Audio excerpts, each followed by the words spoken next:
Hello everyone, this is PK Entertainment and we are back again, and I'm here now with a movie review of Tenet, the latest Christopher Nolan epic movie.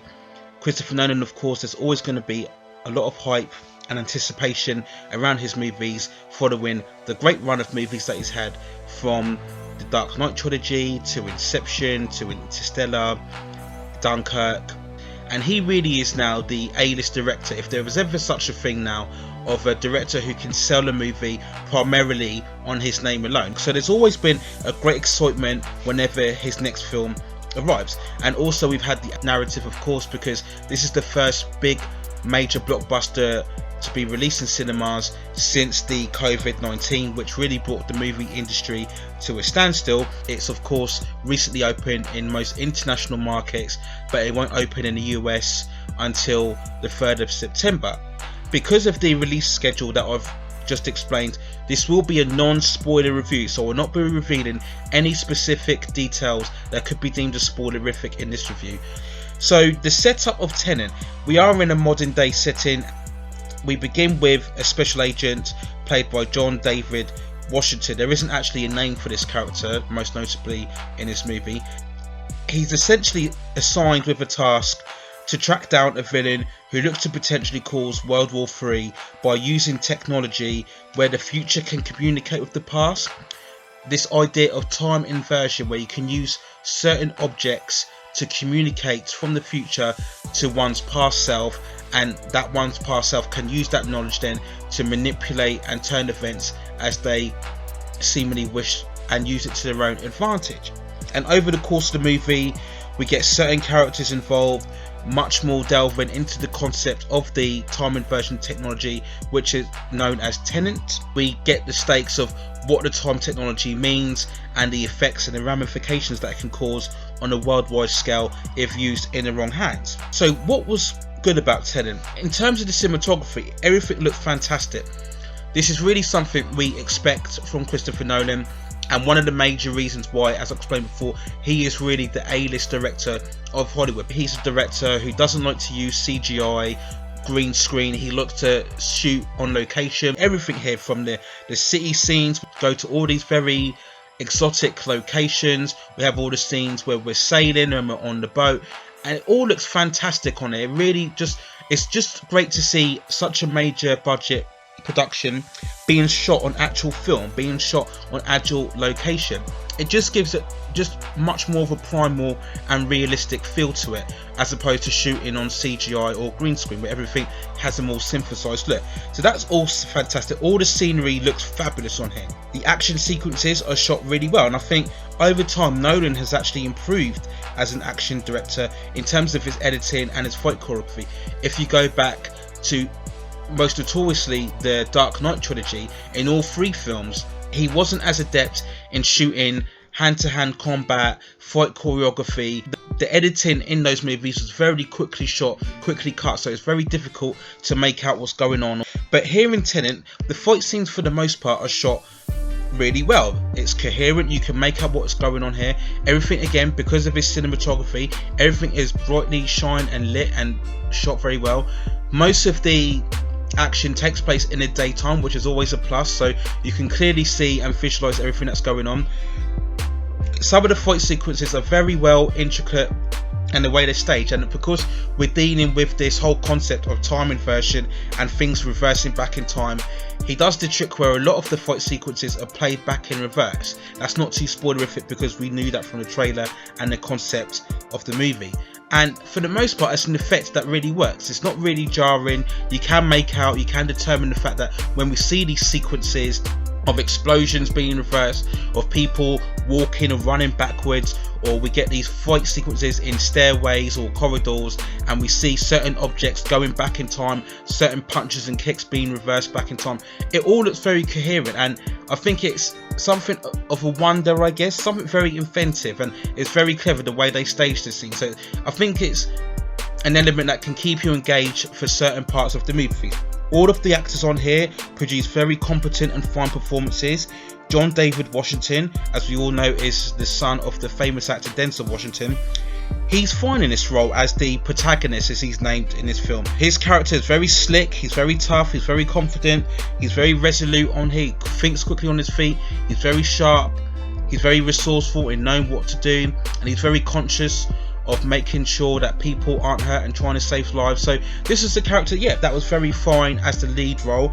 Robert Pattinson, I think, was very good in this film. He's very charismatic, and he was the one character out of all of the cast that I think brought a sense of humour, or his character seemed to make much more a sense of humour of the events and what was going on here. So he was a very likeable lead on here. Pattinson is bright, he's very engaging, and he's very likeable. Now, to be fair, he flits in and out of the movie, and I just wonder how much more the movie would have been if he was much more of a constant character throughout. He's kind of a bit of a maverick, so he just jumps in and out now and again. We do get some exposition from here as he explains the time travel technology and the whole meaning of the time inversion, but overall he's a very good supporting character at best. Another character that I thought worked really well in her performance was Elizabeth Debicki. Now, there are very interesting things that go on with her character, and out of all of the characters, she's the one that has the emotional backstory, or any backstory if there is one that exists in this movie. She's the one where we learn to see what exactly is driving her, what's her motivation, and I think out of all the characters, she's the one who has the most stakes, who has the most jeopardy.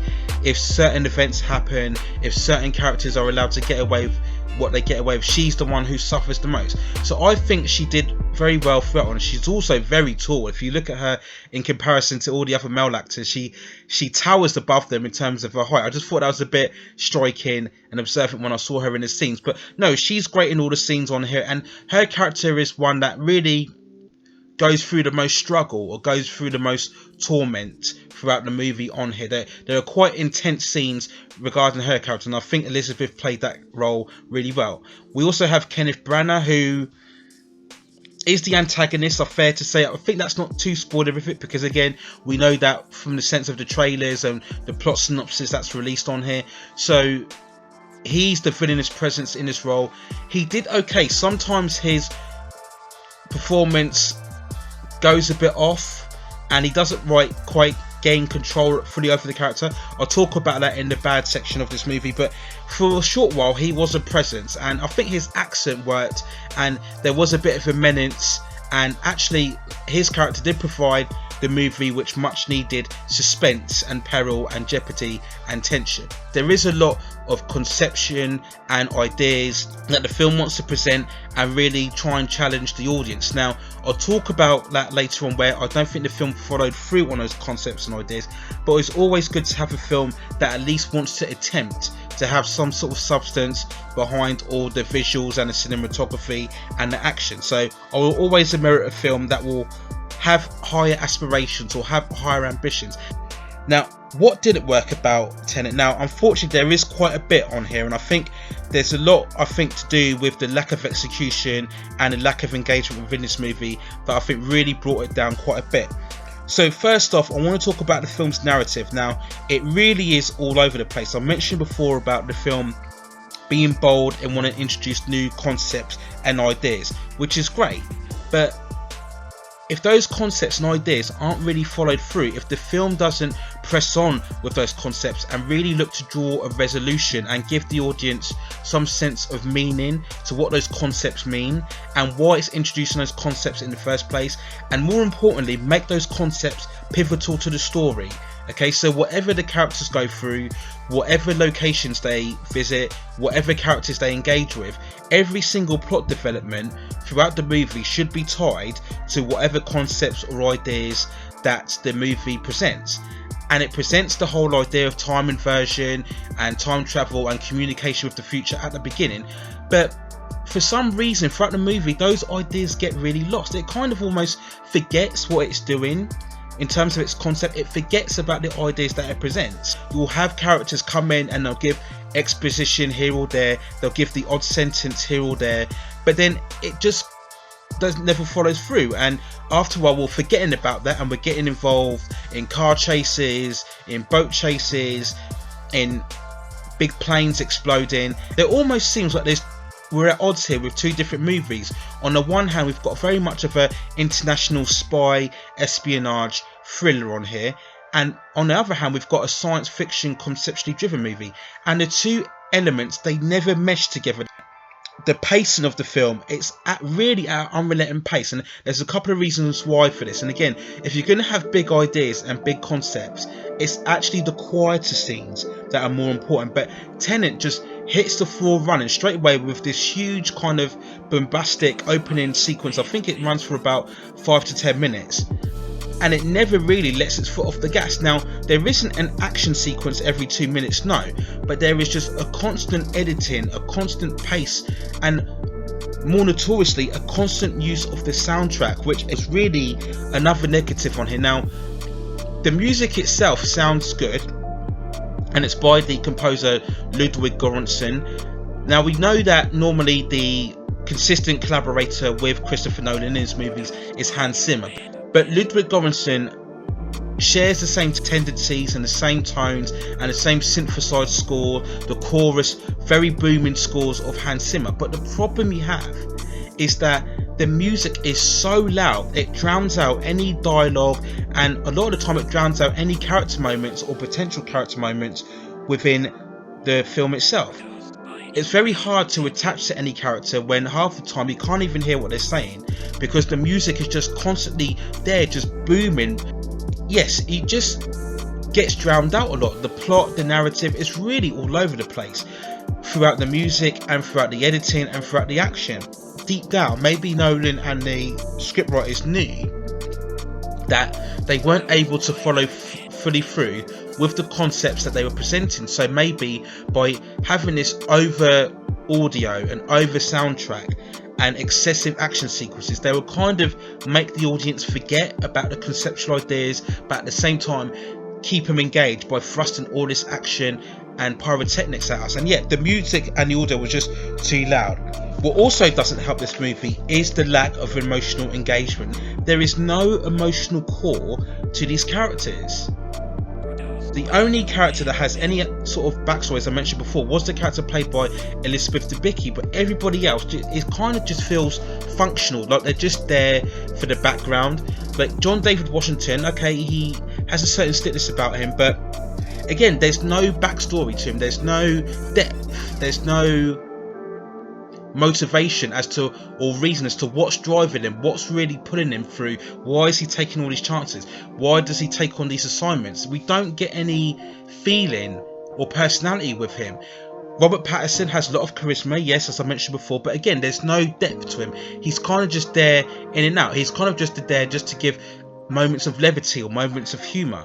And the problem you have is when you cannot engage emotionally with any of these characters, you cannot get immersed in a story. So throughout the movie, there's things happening, there's explosions, there's car chases, there's people all over the place running back and forth, but after a while you just almost lose interest. And I hate to say this, you do to an extent. You maybe get a bit bored because you're just not immersed in these characters. You don't care about what's going on.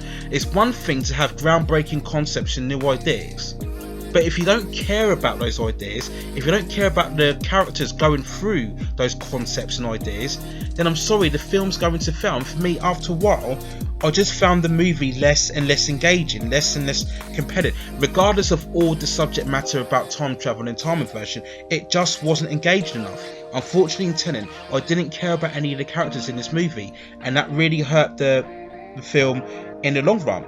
And also, the plot dynamics seem to change all over the place along with the motivations.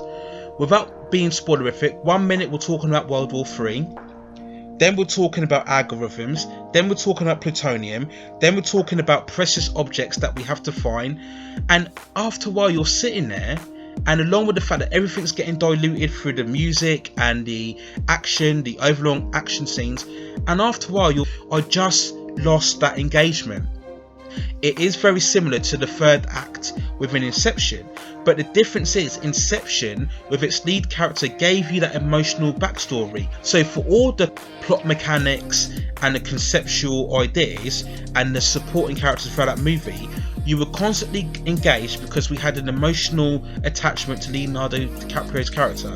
In Tenet, we have no emotional engagement, no emotional connection with these characters, and because of that, the film really comes at a loss. And at 150 minutes, I would say at times it felt a bit of a strain to kind of keep pace with the movie.